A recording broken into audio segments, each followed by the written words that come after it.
তোমার কি সমস্যা হয়েছিল? কানে। কানে আঘাত করেছিল? কে কে আঘাত করেছে? মানে থাপ্পড় মেরেছে কানের মধ্যে? তারপরে কি হলো? কানে এখন আর শোনো না? কানে শোনো না, কানে ব্যথা হচ্ছে আর কানে শোষ আওয়াজ হচ্ছে। হ্যাঁ, তাই এইরকম অনেক রোগী আমাদের কাছে আসে। হয়তো বাচ্চারা খেলাধুলা করতে যায়, গিয়ে আঘাত করে একজন আরেকজনকে, অথবা মা বাবাও অনেক সময় কানে আঘাত করে। আরেকটা আমরা পাই অনেক সময় প্রতিষ্ঠানে, বিভিন্ন প্রতিষ্ঠানে, মাদ্রাসা বলেন, স্কুল বলেন, টিচাররা বাচ্চাদের কানে আঘাত করে। এটা খুব একটা মারাত্মক খারাপ জিনিস।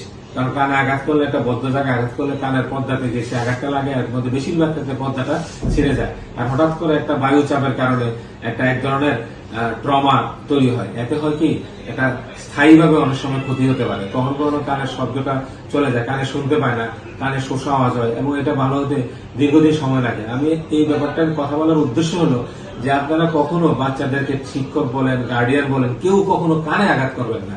আপনি পিঠে করেন, শাসন করেন, যেভাবেই করেন, অন্যভাবে করেন, কিন্তু কানে আঘাত করবেন না। আর আঘাত হওয়ার পরে সাথে সাথে আপনার নাক কান গলার কোনো চিকিৎসকের পরামর্শ নেবেন। সেক্ষেত্রে বেশিরভাগ ক্ষেত্রে এটা কনজারভেটিভ চিকিৎসা দিলেই হয়। এটা এই শুরুতে কোনো অপারেশনের প্রয়োজন হয় না।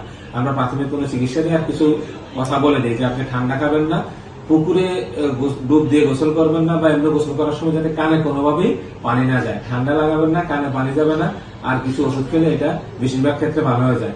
তাইলে আপনার জন্য মেসেজ হলো, আপনারা গার্ডিয়ান, শিক্ষক বা যেই থাকেন, কানে কখনো আঘাত করবেন না। আর এরকম আঘাত হওয়ার পর সাথে সাথে নিকটস্থ কোনো নাক কান গলা বিশেষজ্ঞ পরামর্শ নিবেন, এবং পরামর্শ নেওয়ার পরে বেশিরভাগ ক্ষেত্রে এটা ভালো হয়ে যায়। ধন্যবাদ।